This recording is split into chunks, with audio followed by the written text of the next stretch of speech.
All right, strap in, everyone. We're about to take a deep dive into a story that feels like it's straight out of a Hollywood action movie. We're going back to October 2001, Just weeks after 9/11, to the very beginning of the war in Afghanistan.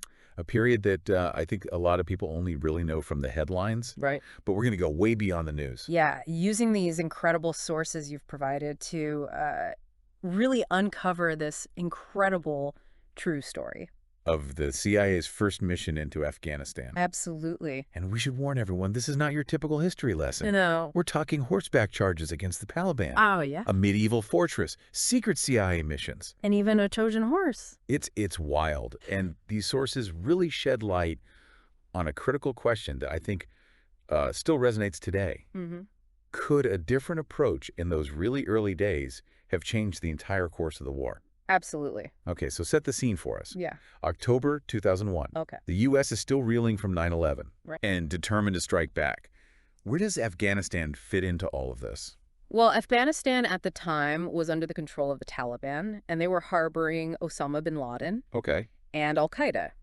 The Taliban had risen to power in the mid-90s after a brutal, brutal civil war, Right. and they ruled most of the country with an iron fist. Right, but Afghanistan wasn't exactly this unified nation, was it? I remember reading about all these different ethnic groups Oh, and absolutely. all these warlords all kind of vying for power. Yeah, Afghanistan has always been a really complex patchwork of different ethnic groups, Right. many with long-standing rivalries, Yeah. a history of conflict. And this is crucial to understand how the U.S. approached the war, Okay. particularly the CIA's role. So how are things different for the CIA compared to the Pentagon? I mean, weren't they both focused on, taking down al-Qaeda? Yeah, I mean, they had the same goal, Right. but the CIA had a unique advantage. Okay. Deep-rooted connections in Afghanistan dating back to the Soviet invasion in the 80s.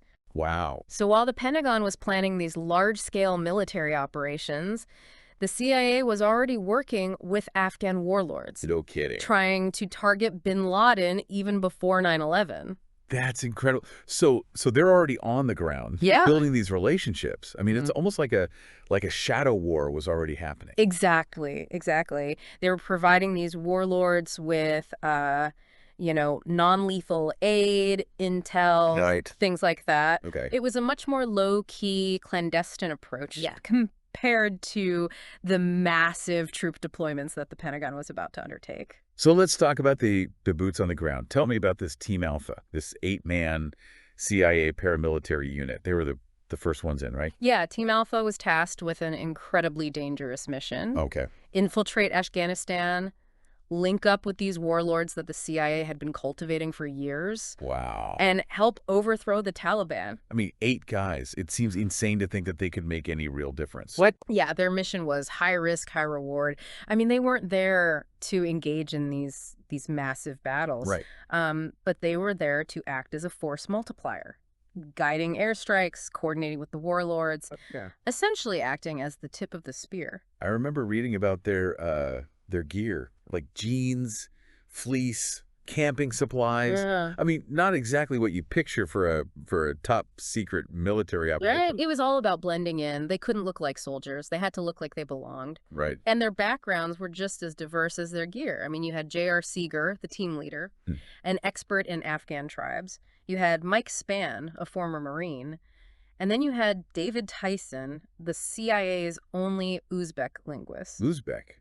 That seems oddly specific. Why was that so important? Because the CIA had pinned their hopes on a particular Uzbek warlord, Okay. a man named Abdul Rashid Dostum, who controlled a key region in northern Afghanistan. Dostum. Wasn't he the one with a pretty colorful reputation? Colorful is one way to put it. Yeah.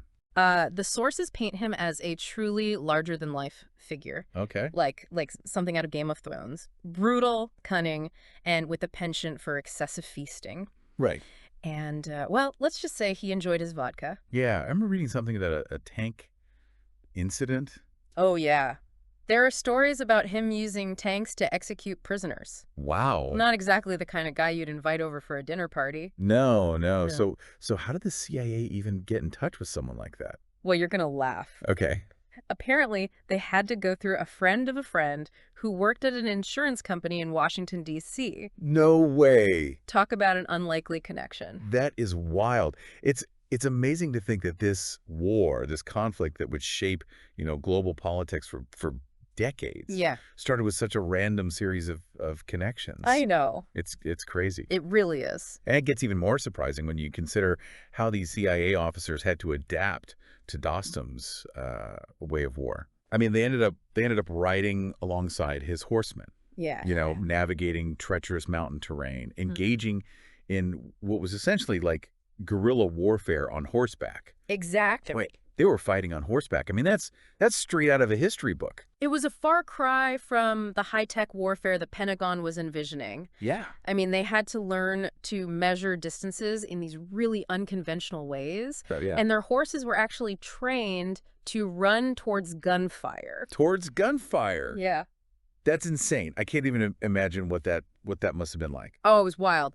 David Tyson, the Uzbek linguist, tells this funny story in one of the sources about an airdrop that included Uzbek condoms. Okay. And Dostum's men were completely baffled. Rightfully so. I know. And Tyson tried to convince them that they were rifle covers. Oh, that's hilarious. It's a great story. Okay. So they're riding with Dostum's men. Yeah. They're dodging billets. They're trying to explain condoms as rifle covers. Mm-hmm. What was their first major objective? Their first target was Mazar-i-Sharif, Right. which was a strategically vital city Right. that had once been Dostum's capital. They were hoping to recapture it from the Taliban and use it as a base of operations. And how did that go? Well, to everyone's surprise, it was a resounding success. Really? Mazar-i-Sharif fell to the U.S.-backed forces with remarkable ease. Wow. It seemed like a decisive victory, Okay. but it was a victory that masked a cunning deception, Okay. one that would soon plunge the Americans into one of the most harrowing battles of the war. Okay, now you got me hooked. What was this deception? Well, remember that imposing 19th century fortress we mentioned? Yeah. The Kalijangi, also known as the Fort of War? Yeah, the one that sounded straight out of like a medieval movie. Well, it was Dostum's old headquarters. Okay. And after Mazar-i-Sharif fell, it was being used to hold hundreds of Taliban prisoners. Seems straightforward enough. What's the twist? Those surrendering Taliban forces, Yeah. they tricked Dostum. They'd smuggled hundreds of hardcore al-Qaeda fighters into the fort, No way. disguised as regular Taliban soldiers. It was like a Trojan horse, Wow. hidden within the walls of Kalijangi. Talk about a betrayal. So what happened next? It was a ticking time bomb, basically. Oh, man. And on November 25th, 2001, Right. it exploded. Wow. The al-Qaeda prisoners, Okay. many of whom hadn't even been properly searched, Gee. launched a surprise attack. Okay, so we got this ancient fortress packed with heavily armed al-Qaeda fighters. Yeah.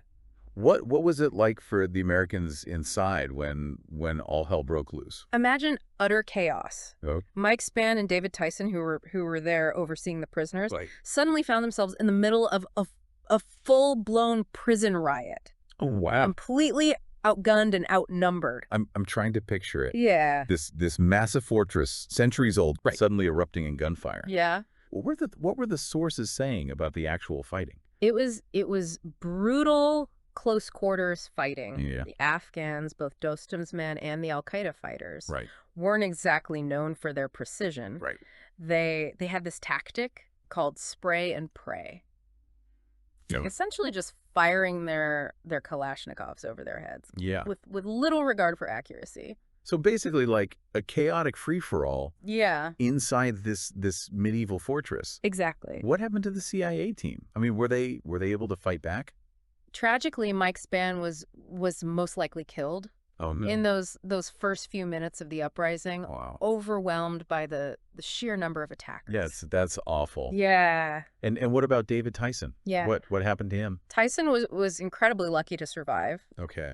He later described how time seemed to slow down. As he ran for his life, dodging grenades and firing blindly at the prisoners, Oh man. he managed to escape, but not before killing dozens of enemy fighters. Wow, it sounds absolutely terrifying. Yeah. Where did he end up? He found refuge in a building that was being used by a German TV crew. Okay. And get this. Okay. He used their satellite phone to call his wife back in Uzbekistan. Okay, that's That's kind of surreal. Yeah. He's just escaped a massacre, and Right. he's calling his wife. Yeah, and her first words to him, Yeah. "Happy Thanksgiving." Oh, wow. Talk about bad timing. I know. That's heavy. Yeah. So the Americans are pinned down. Right. One of their team is dead. Yeah. The other is making frantic calls home. Mm-hmm. Who came to their rescue? Well, word of the prison break reached a nearby contingent of British Special Boat Service Commandos, Okay. the SBS. The SBS. Yeah, they were basically the British equivalent of the Navy SEALs. So the Brits came to rescue the Americans. That's kind of ironic, isn't it? It is. It is. The sources describe them as this classic, scruffy special forces unit. Okay. You know, burly, bearded, Yeah. and ready for action. Yeah. They rushed to the fort, bringing much needed firepower and expertise to the fight. What happened next? Were they able to retake the fort? The prison revolt had escalated into a full-blown battle at this point. Right. The U.S. called in air support, everything from AC-130 gunships to F-18 fighter jets. Whoa, they brought in the big guns. They did. It must have been intense. It was. The fighting was ferocious. Yeah. And the sources really highlight the constant danger Yeah. from both enemy fire and friendly fire. Yeah. In fact, there was a tragic incident where an American airstrike mistakenly hit a tower held by the Northern Alliance. Wait, who was Northern Alliance? They were a coalition of Afghan groups fighting against the Taliban. Allied with the U.S. at this point. Right. And several of their fighters were killed in that friendly fire incident. Oh, wow. And it also resulted in the first Purple Hearts Jeez. awarded in the war in Afghanistan. Man, that's a grim reminder of the fog of war. Yeah.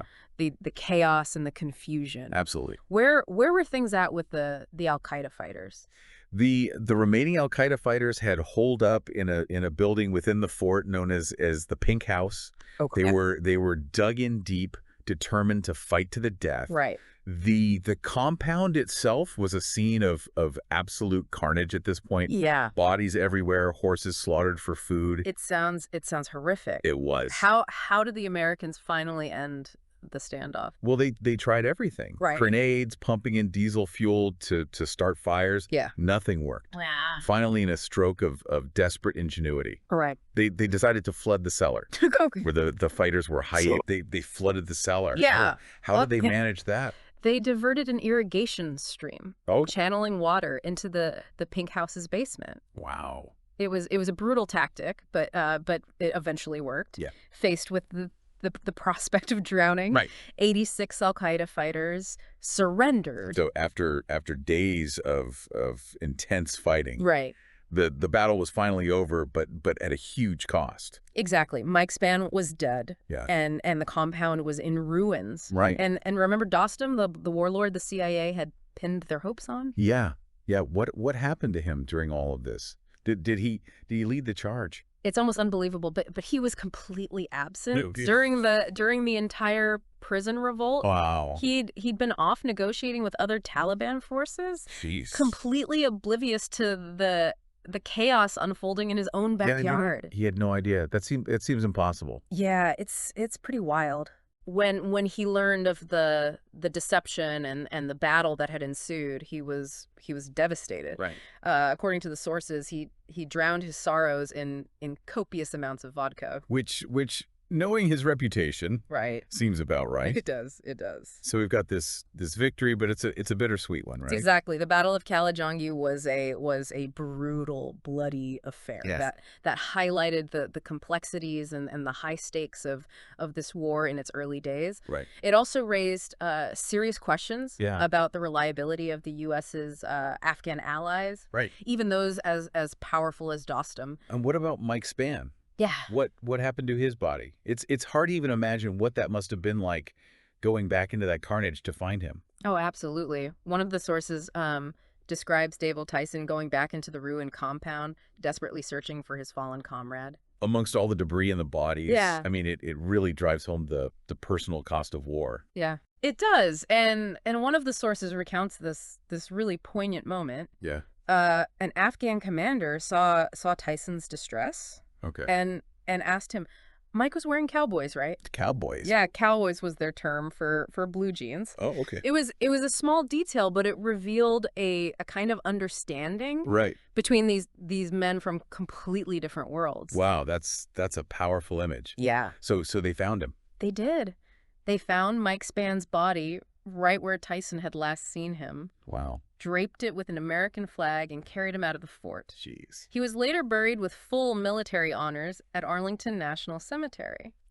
It makes you think about all the individual stories. Yeah. All the sacrifices that are often forgotten Right. in the larger narrative of war. Exactly. Mike Spann's death really underscores that, this wasn't some abstract geopolitical game. All This was a conflict with real human consequences. Yeah, and it makes you wonder, could things have gone differently? That does. The CIA's initial strategy, this approach of working with local warlords like Dostum, Right. seemed to be working. Right. I mean, they toppled the Taliban, Yeah. captured a ton of al-Qaeda fighters, even came close to capturing bin Laden himself at one point. Right. It raises the question, Right. what if they had stuck with this lighter footprint approach? Right. What if they hadn't gotten bogged down in nation building? Because the war dragged on for years, right? Yeah. And the Taliban just kept coming back. Exactly. The sources suggest that the U.S. might have achieved a quicker, more decisive victory Okay. if they had focused on targeted strikes and alliances with local forces like they did in those early days. Instead of trying to impose a Western-style democracy Right. on a country that maybe wasn't ready for it. It's one of those what ifs Yeah. that historians will debate for years to come. Right. But it's a crucial question to consider I- as we grapple with the legacy of the war in Afghanistan. So we've gone from horseback charges to high-tech airstrikes to a flooded cellar. Yeah, I mean, it's an incredible story. it is. A real testament to the bravery and the ingenuity of those involved. Absolutely. And the tragedy too. Yeah. We can't forget the sacrifices made by people like Mike Spann. Right. Their stories are a vital part of history. Absolutely. Yeah.